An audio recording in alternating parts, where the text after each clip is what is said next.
Hi, this is Julie Campbell for Studio Calico, and today I wanted to show you how to create a card that's also a gift all in one. We're going to be using the new March Neverland card kit, as well as some folding Project Life cards that can be found in the digital shop this month. So here are the supplies that you'll need to get started. I have a white card base and a craft card front, and this is the die cut that I was referring to earlier. It's the folding Project Life card, and I just cut this image out using my silhouette and some white cardstock. And then I'll also be using this pattern paper, which is from the card kit this month in the 6x6 paper pad. And as you can see, my white card base, the front of it is a little bit more narrow than the back, and that will come in handy for some design elements in the future. Before I fold any type of cardstock, I always like to score it first. So I'm taking this Project Life card and then just scoring right on that area where the fold should be. This score line just keeps everything really precise and crisp and makes a perfect fold at the top of this card.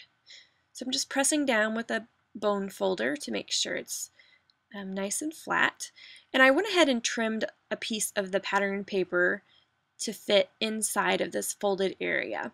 And I'm just going to take my corner chomper and round each of those corners so that it matches the Project Life corners more precisely. I'm just adding a little bit of adhesive to the inside area of the front of this Project Life card, and then I'm placing that pattern paper so that the pattern will show through on the front of the card. The edges of this pattern paper have a white distressed feel, and I wanted to mimic that on the card front. So I'm taking that craft cardstock and just misting it a couple of times with a white Mr. Yui's mist. I'll just set that aside to dry for just a bit. And now we're going to work on the card base itself. The March card kit comes with these decorative tapes from Basic Gray, and they work similarly to a washi tape. The texture is a little bit different, but they are transparent, which makes it kind of nice.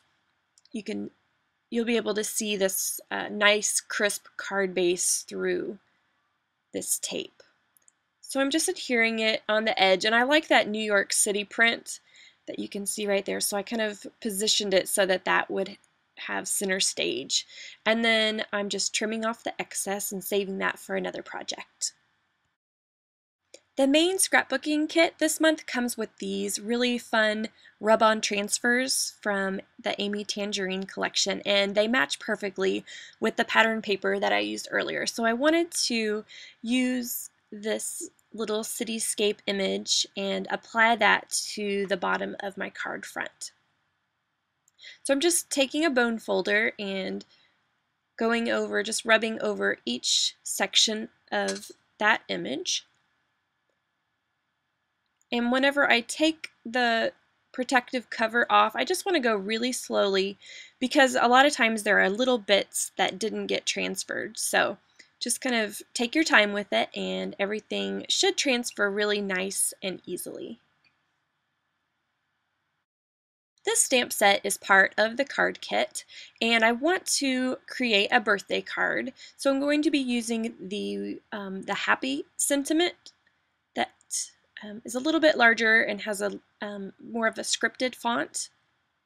So I'm just using some of my black VersaFine ink and positioning that over one of the buildings so it kind of nests in there and fits nicely. And then I'm going to take one of the little stamps that says birthday and then stamp that just below.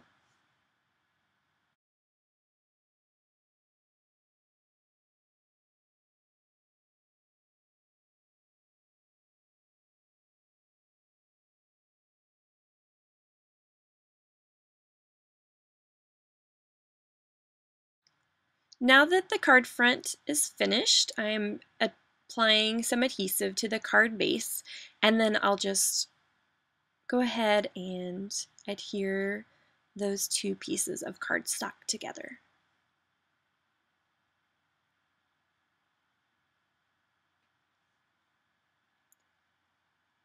These are a couple of magnets that I found in a craft supply store, and I want to use that to help hold my folded card in place. So I'm using some hot glue, and I'm going to place this magnet on the front of my folded card, and then I'm going to place the other magnet over the top of it, and then place some more glue on top of that magnet because I want to make sure that it aligns exactly right on the back side of this foldable card.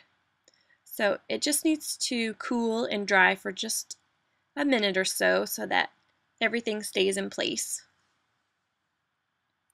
And now you can slide it over your card and it magnetizes, which creates a really fun focal point for the card.